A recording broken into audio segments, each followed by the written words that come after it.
আসসালামু আলাইকুম। আমি চাঁপাইনবাবগঞ্জ থেকে নাহিদ বলছি। এই যে দেখছেন, এটা হচ্ছে যে আশি নাম ভ্যান থেকে নামাচ্ছে।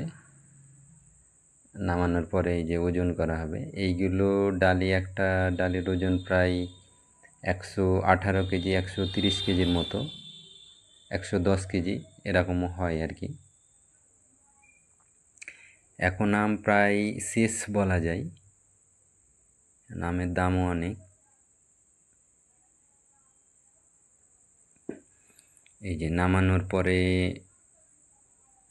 একটা একটা ভ্যানে চারটা ডালি নিয়ে আসতে পারে।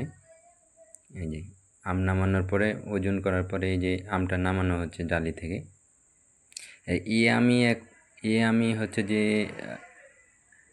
ওই যে পাশে দেখতে পাচ্ছেন ক্যারেট ক্যারেট করে রাতে তখন হচ্ছে যে ঢাকার উদ্দেশ্যে চলে যাবে, মানে মোকাম যেটাকে বলা হয়।